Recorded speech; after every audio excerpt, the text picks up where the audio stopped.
waiting for your birth, your growth, and the finality of today. Boss, why are you doing this? Why? To make the world one again.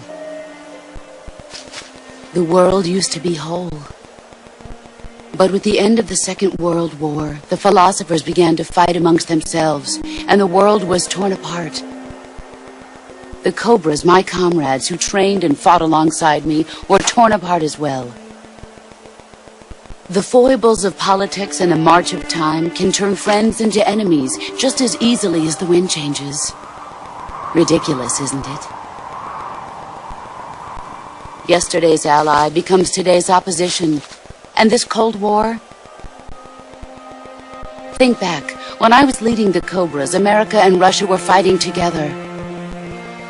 Now, consider whether America and Russia will still be enemies in the 21st century. Somehow I doubt it. Enemies change along with the times, the flow of the ages, and we soldiers are forced to play along. I didn't raise you and shape you into the man you are today just so we could face each other in battle. A soldier's skills aren't meant to be used to hurt friends.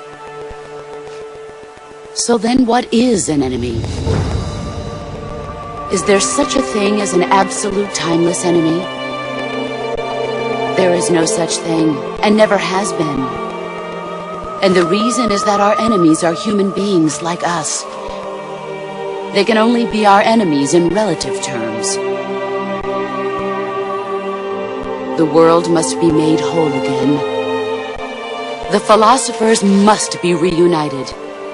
I will devote my skills to that purpose.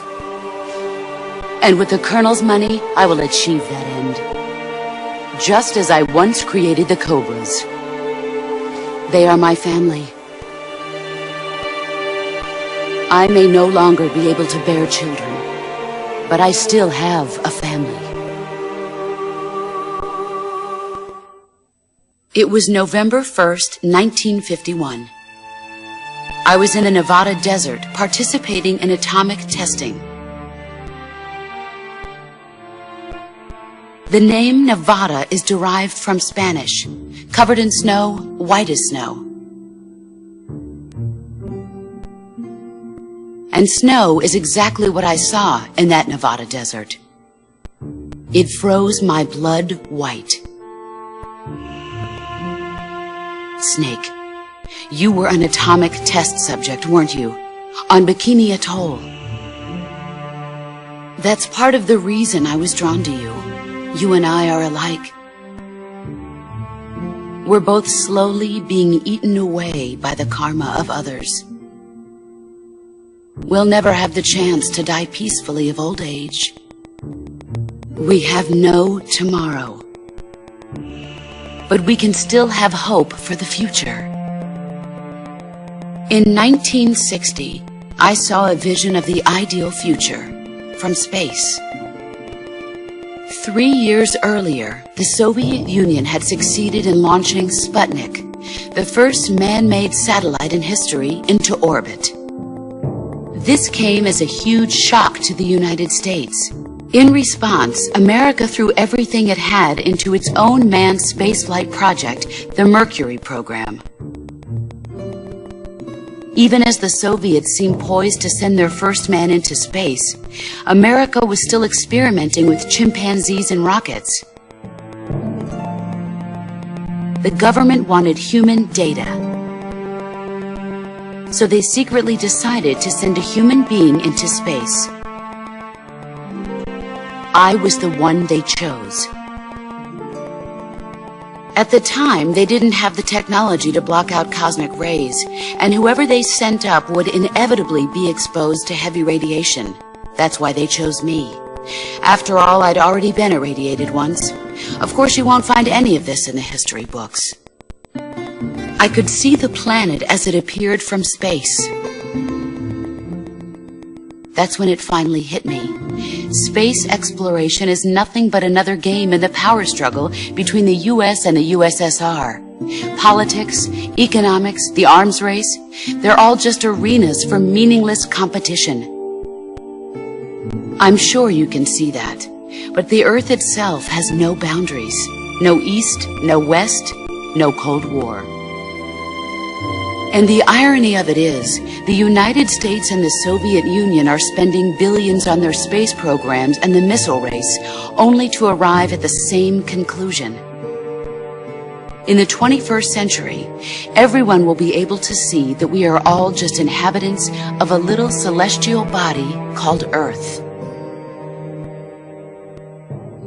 A world without communism or capitalism, that is the world I wanted to see. But reality continued to betray me. In 1961, I was sent to Cuba, to Bahia de Cochinos. It was part of a CIA-sponsored invasion under the guise of taking Cuban exiles back to their country. But the U.S. government betrayed them. Our weak-kneed president held back their air support. Defenseless, the exiles were annihilated by the Cuban army. All I could do was watch in silence. I was set up by the very country I'd sacrificed so much for, by the very government I dedicated my life to defending. I was driven from the surface world, and I went underground. Then, 2 years ago, I faced the Sorrow, my old comrade in battle. He was my friend. But one of us had to die.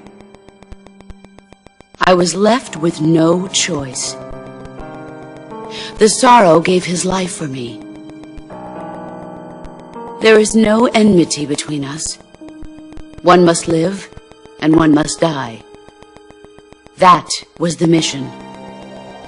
The ones who gave me that mission were the philosophers. Early in the 20th century, the true holders of power in the United States, the Republic of China, and the newly formed Soviet Union gathered together in a secret meeting that would later be known as the Wise Men's Committee. The secret pact they formed there marked the beginning of the philosophers. But the last of the original members died in the 1930s. After that, the organization began to run out of control, and the Wise Men's Committee degenerated into a mere shell of its former self. The philosophers of today have no sense of good or evil. Their influence extends to countries and organizations involved in every aspect of every war. They have become war itself. That's how they operate. The sacrifices of war cause a shift in the times. This shift leads to renewed conflict, and in turn triggers the next war. Like a nuclear chain reaction, each conflict sparks countless others, forming an endless spiral that will continue on for eternity. Do you understand what I'm saying, Snake? By consuming me and you, the philosophers intend to keep that cycle going forever. It was my father who explained all of this to me. He was one of them. You see, I am the last remaining child of the philosophers. But after he revealed the truth, my father was killed by that same shapeless, formless organization. And my father isn't the only thing the philosophers have taken from me. In June of 1944, the Cobras and I took part in the landing at Normandy. We'd been given a top-secret mission to locate and destroy enemy V-2 rocket installations. I was pregnant at the time. The Sorrow was the father. I gave birth on the field of battle. A beautiful baby boy. But my child was snatched away from me by the philosophers.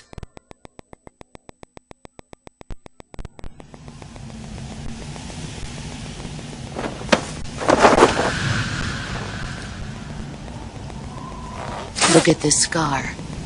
This is proof that I was once a mother. I gave up my body and my child for my country. There is nothing left inside me now. Nothing at all. No hatred, not even regret. And yet sometimes at night, I can still feel the pain creeping up inside me, slithering through my body like a snake.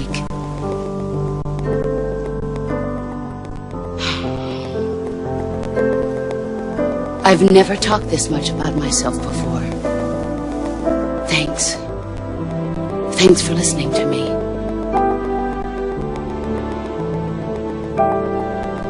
I feel content. Snake, commence the operation. I raised you. I loved you. I've given you weapons, taught you techniques, endowed you with knowledge. There is nothing more for me to give you. All that's left for you to take is my life, by your own hand. One must die, and one must live. No victory, no defeat. The survivor will carry on the fight. It is our destiny. The one who survives will inherit the title of boss. And the one who inherits the title of boss will face an existence of endless battle. I'll give you 10 minutes. In 10 minutes, MiGs will come and bomb the hell out of this place. If you can beat me in less than 10 minutes, you'll be able to escape in time. Let's make this the greatest 10 minutes of our lives, Jack. Boss. You're a soldier. Finish your mission. Prove your loyalty.